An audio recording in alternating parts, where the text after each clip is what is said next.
Magandang araw mga bata. Kamusta na kayo? Ngayong araw na ito ay ating tatalakayin ang tungkol sa hamon at oportunidad sa mga gawaing pangkabuhayan ng bansa.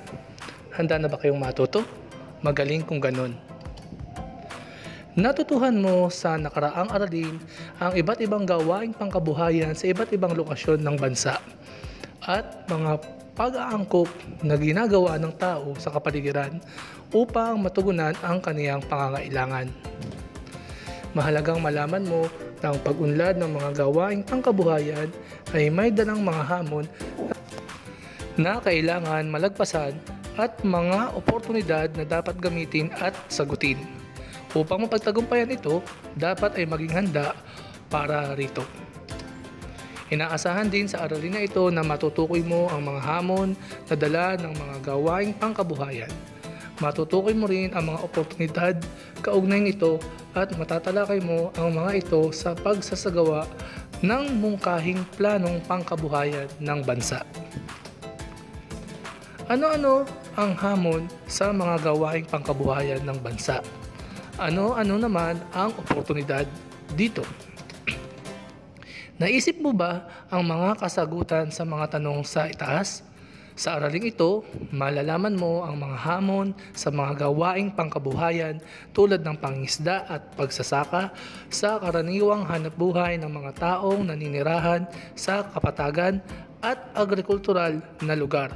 Samantalang ang pangingisda naman ang hanapbuhay ng mga taong naninirahan malapit sa dagat. Kilala ang Pilipinas bilang isang agrikultural na bansa. Kung kaya, ang isa sa nangungunang gawaing pangkabuhayan sa bansa ay pagsasaka. Sadyang malawak ang taniman dito. Tinatayang nasa 35 bahagdan ang sinasakang lupain sa Pilipinas. Sa kabila ng mga hamong ito, may mga oportunidad ding ipinagkakaloob sa mga magsasaka gaya ng mga sumusunod. Impormasyon sa mga bagong pag-aaral at saliksik upang gumanda ang ani at dumami ang produksyon, paggamit ng mga makabagong teknolohiya upang mapabilis ang produksyon, paghihikayat sa mga overseas Filipino workers na mamuhunan sa pagsasaka at linangin ang mga lupain sa kani-kanilang mga probinsya, at pagbibigay ng pagkakataon para sa magsasaka na makapag-aral ng tamang paraan ng pagsasaka.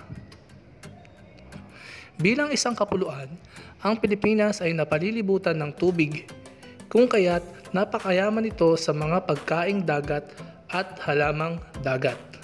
Ituturing ang Pilipinas bilang isang pinakamalaking tagapagtustos ng isda sa buong mundo. Kaya isa sa mga pangkabuhayan ng mga Pilipino ay ang pangingisda. Upang mapalakas ang gawaing pangkabuhayan na ito, narito ang ilan sa mga maituturing na mga oportunidad sa pangingisda. Una, pagpapatatag ng Philippine Fish Marketing Authority o PFMA sa industriya ng pagbibili ng isda sa pamamagitan ng pagpapatayo ng karagdagang daungan o pantalan sa mga estratehikong lugar upang mapalago ang kita at produksyon.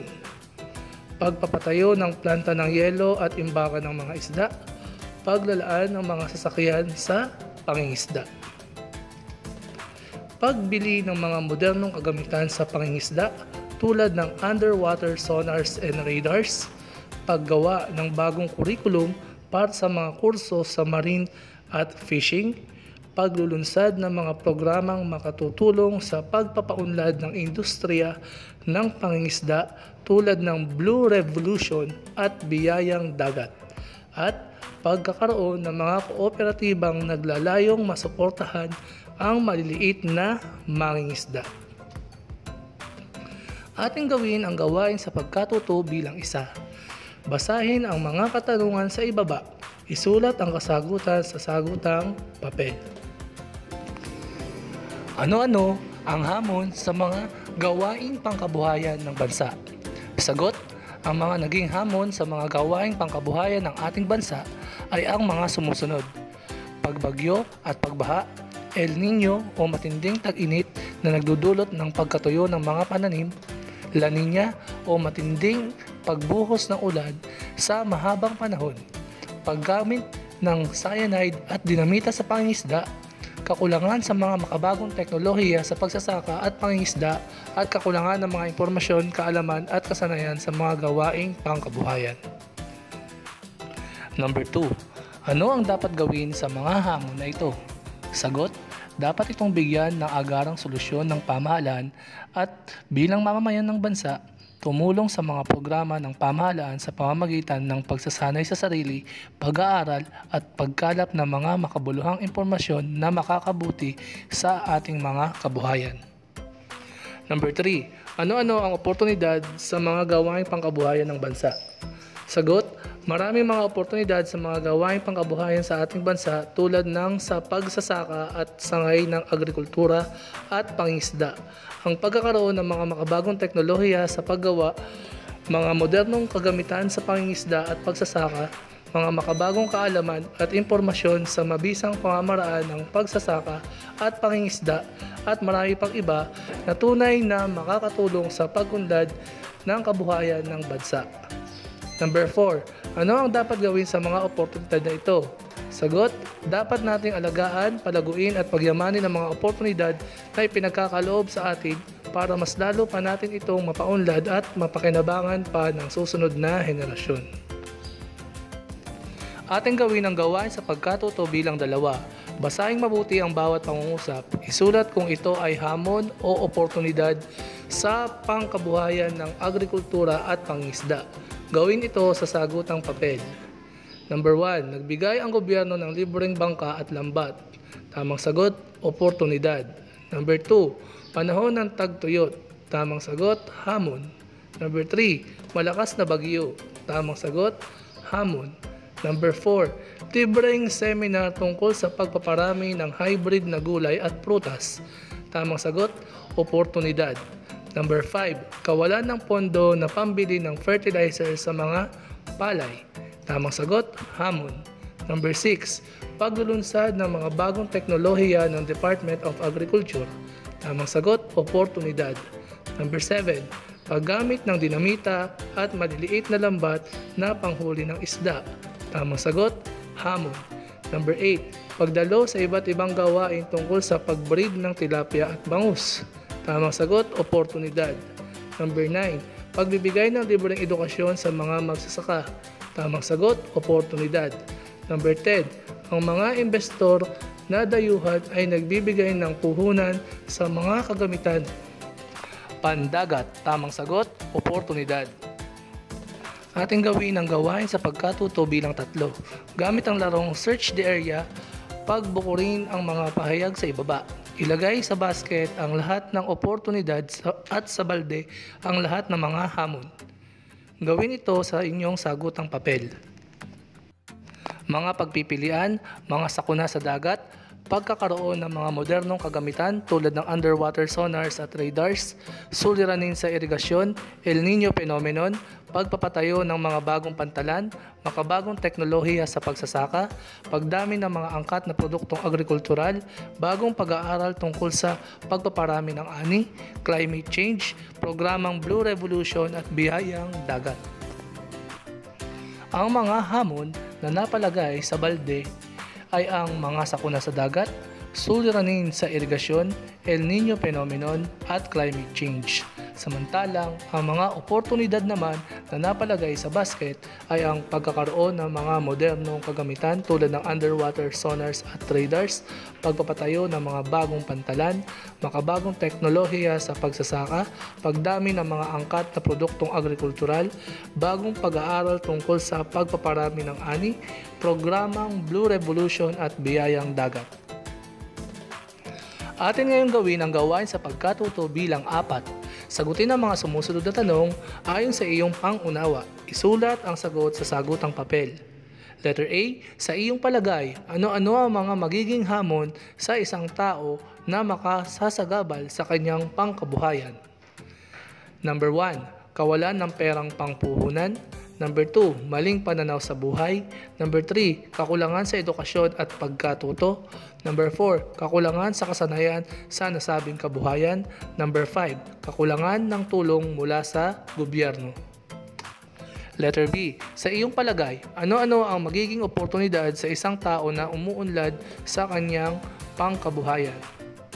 Number 1, libreng edukasyon at mga pagsasanay. Number 2, tulong na kooperatiba mula sa pamahalaan.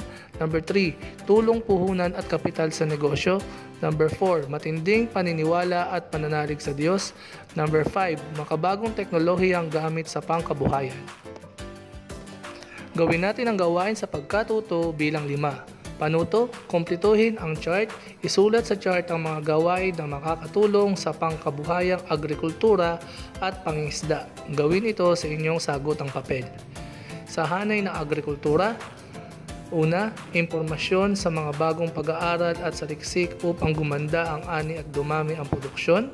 Pangalawa, paggamit ng mga makabagong teknolohiya upang mapabilis ang produksyon. Pangatlo, paghihikayat sa mga overseas Filipino workers na mamuhunan sa pagsasaka at tinangin ang mga lupain sa kani-kanilang mga probinsya. Pang-apat, pagbibigay ng pagkakataon para sa magsasaka na makapag-aral ng tamang paraan ng pagsasaka. At pang-lima, pag-aangkat ng mga makabagong kagamitang gagamitin sa pagtatanim at pag-aani. Sa hanay naman ng pangingisda, una, pagpapatayo ng planta ng yelo at imbakan ng mga isda. Pangalawa, paglalaan ng mga sasakyan sa pangingisda. Pangatlo, pagbili ng mga modernong kagamitan sa pangingisda tulad ng underwater sonars at radars. Pang-apat, paggawa ng bagong kurikulum para sa mga kurso sa marine at fishing. Pang-lima, pagkakaroon ng mga kooperatibang naglalayong masuportahan ang maliliit na mangingisda. Ano ang mga natutuhan mo sa araling ito? Ang natutuhan mo sa araling ito ay ang mga sumusunod. Una, kilala ang Pilipinas bilang isang agrikultural na bansa. Pangalawa, dalawa sa pangunahing gawaing pangkabuhayan ng bansa ang pagsasaka at pangingisda. At pangatlo, ang mga gawaing pangkabuhayan ito ay nakararanas ng iba't ibang hamon na dapat malagpasan at mga oportunidad na makatutulong para higit na mapaunlad ang ekonomiya ng bansa. Ngayon gawin natin ang gawain sa pagkatuto bilang 6. Sumulat ng bukas na liham na nagpapakita ng iyong opinyon ukol sa kahalagahan ng pagtanggap ng mga hamon at pagyakap sa mga oportunidad ng mga gawaing pangkabuhayan ng ating bansa. Sundin ang modelo sa ibaba. Mga minamahal kong magsasaka at mangingisda. Ang taong ito ay naging isang napakalaking hamon para sa ating lahat. Marahil ang iba sa inyo ay nawalan ng kabuhayan at permanenteng pagkakakitaan dahil sa mga kalamidad at laganap na pandemya. Batid kong karamihan sa ating mga magsasaka ay nalugi at pinadapa sa kahirapan dahil sa sunod-sunod na mga bagyo. At para naman sa ating mga mangingisda, hindi lingid sa aking kaalaman ang inyong mga hinaing dahil hindi kayo makapangisda dahil sa mataas na mga daluyong. Tunay ang napakalaking hadlang ang sa atin ay humarang. Pero huwag kayong mag-alala, laging may awa ang Diyos. Pasasaan ba't maayos din ang lahat na nandiyan ang ating pamahalaan para tayo ay tulungan at ang iba nating mga kababayan na may malasakit na kayo ay tulungan. Hindi tumitigil ang ating gobyerno para maibigay sa inyo ang karampatang ayuda at programa at oportunidad para sa inyong ikauunlad. Dalangin ko na tatagan pa po ninyo ang inyong loob at patuloy na magtiwala sa may kapal. Balang araw ay ngingiti rin ang tagumpay para sa ating lahat. Maraming salamat sa inyong pagpupursigi. Lagi ninyong tatandaan na hindi kayo kinalimutan ng pamahalaan, sila ay laging nandyan upang kayo ay damayan. Lubos na gumagalang, Juan de la Cruz. At dito nagtatapos ang ating aralin ngayong araw na ito. Sana'y marami kayong natutunan. And please don't forget to subscribe to our YouTube channel. Please hit the like button and paki-share at paki-click na rin ng ating notification bell para sa iba pa nating updates na lessons sa Araling Panlipunan para sa Grade 4. Again, This is your teacher, Teacher Alvin, nagsasabing thank you and goodbye.